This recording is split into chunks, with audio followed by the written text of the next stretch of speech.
پاکستان کی 49% آبادی خواتین پر مشتمل ہے، جبکہ عدلیہ سمیت زندگی کے مختلف شعبوں میں ان کی نمائندگی ان کی تعداد کی عکاسی نہیں کرتی۔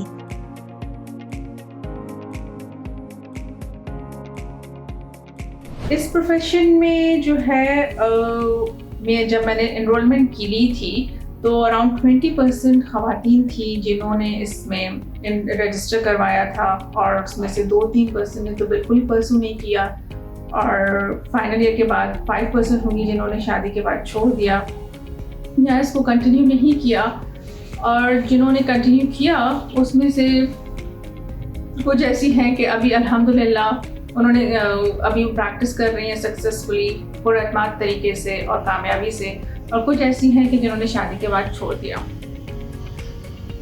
اس پروفیشن میں کلائنٹس یہ نہیں دیکھتے کہ آپ کے سامنے مرد بیٹھا ہے یا عورت بیٹھی ہے، وہ یہ دیکھتے ہیں کہ آپ کی نالج سکلز کیا ہیں، آپ کا ایکسپیرینس کتنا ہے، آپ کا لا پہ ہولڈ کتنا ہے۔ LLB بے شک سب کی بیٹیوں نے کیا ہوگا، لیکن پریکٹس میں بہت کم ہوتی ہیں۔ تو جیسے میں نے کہا میل ڈومینیٹڈ پروفیشن اور ہراسمنٹ اٹیچڈ ہے۔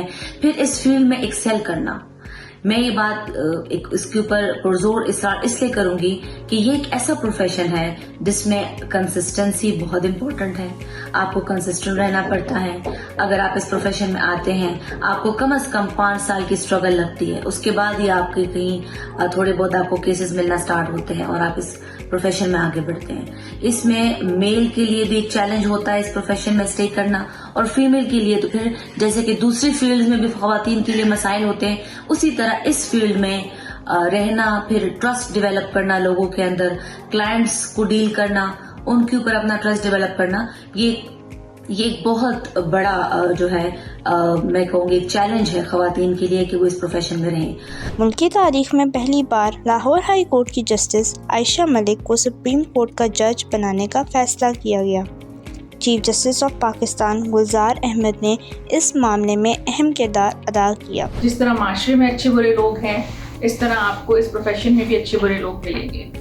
الحمدللہ میرے کولیگس میں بہت ہیلپ فل اور سپورٹیو رہے ہیں، اور لا فرم میں ڈیفینیٹلی پالیٹکس ہوتی ہے، میں نے بھی فیس کی ہے، لیکن یہ آپ پہ ڈپینڈ کرتا ہے کہ آپ کو پتہ ہونا چاہیے کہ رائٹ اینڈ رانگ کا ڈفرنس، اور دوسری بات آپ صحیح ٹائم پہ ڈیسائیڈ کر سکیں کہ آپ کو کب کوئٹ کرنا ہے اور کب کنٹینیو کرنا ہے۔ پشاور میں جتنی بھی وومن لائرز ہیں وہ زیادہ تر کرمنل پریکٹس کر رہی ہیں۔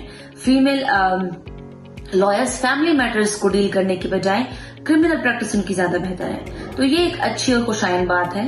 بہت سارے وومن لائرز آ رہی ہیں، بالکل ٹرسٹ کا ایشو ہے، لوگوں کا ٹرسٹ بہت کم ہے وومن لائرز کے اوپر، لیکن دن بدن وہ بھی بدلتا جا رہا ہے۔ ابھی اگر ہم دیکھیں تو نارکوٹکس کے جیسے میرے پاس بہت زیادہ ہیں، اسی طریقے سے اور فیمیل لائرز کے پاس بھی ہیں، اور ان کے اوپر ٹرسٹ بھی کیا جا رہا ہے۔ اسی طرح کرمنل کیسز بھی وومن لائرز ڈیل کر رہی ہیں۔ اعلیٰ اور نچلی عدالتوں میں تقرریوں کے حوالے سے نظر ثانی کی اشد ضرورت ہے تاکہ صنفی توازن کو برقرار رکھنے کے لیے انصاف کو پروان چڑھایا جا سکے۔ امریکی صدر جمی کارٹر نے 41 خواتین ججوں کا تقرر کیا۔ انہوں نے کہا کہ وہ یہ دیکھنے کے لیے پرعزم ہیں کہ خواتین اور اقلیتیں جن کی تقدیر ہماری عدالتوں کی جانب سے دیے گئے انصاف پر منحصر ہیں، انہیں بھی منصف کی سطح پر نمائندگی ملنی چاہیے۔ سوال یہ ہے کہ خواتین کو باقی شعبوں کی طرح عدالتی نظام میں بھی غیر منصفانہ رویے کا سامنا کیوں کرنا پڑتا ہے؟ انصاف نہ صرف ہونا چاہیے بلکہ ہوتا ہوا نظر بھی آنا چاہیے۔